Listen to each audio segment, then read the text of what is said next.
Expand your vocabulary. Understanding antonyms through prefixes and suffixes. Hello, language learners. Welcome back to our Advanced Vocabulary series.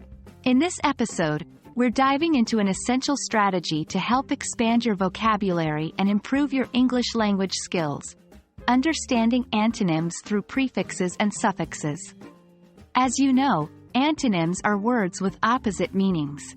Recognizing common prefixes and suffixes that indicate these antonyms can supercharge your vocabulary learning. So, let's get started. Firstly, let's clarify what prefixes and suffixes are. A prefix is a group of letters added at the beginning of a word to create a new word with a different meaning. For example, the prefix un, added to the word happy, creates unhappy, the antonym of happy. On the other hand, a suffix is a group of letters added at the end of a word. Unlike prefixes, suffixes in English don't typically create antonyms, but they can change the word's part of speech, as in happy, adjective, to happiness, noun. Now, let's delve deeper into prefixes that often signal antonyms.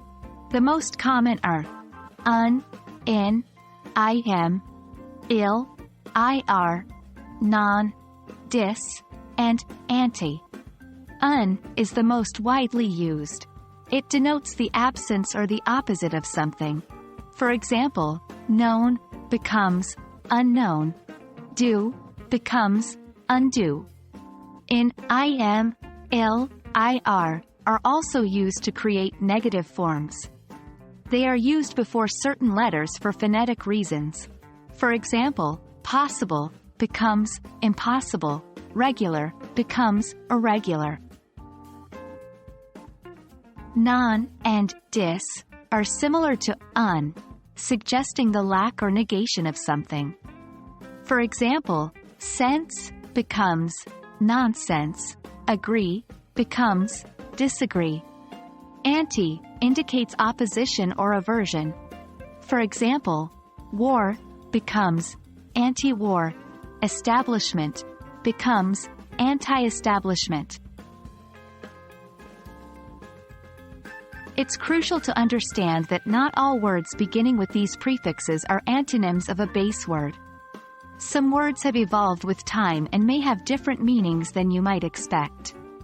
For example, inflammable means the same as flammable, not the opposite. Thus, when you see a word with a prefix, try to identify the base word and consider if the prefixed word might be an antonym. If you're unsure, it's always best to check in a dictionary. And that's a wrap on understanding antonyms through prefixes.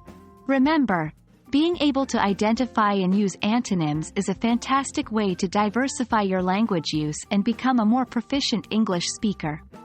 Keep practicing, stay curious about words, and your vocabulary will continue to grow. We hope you found this video useful. If you have any questions, leave them in the comments below.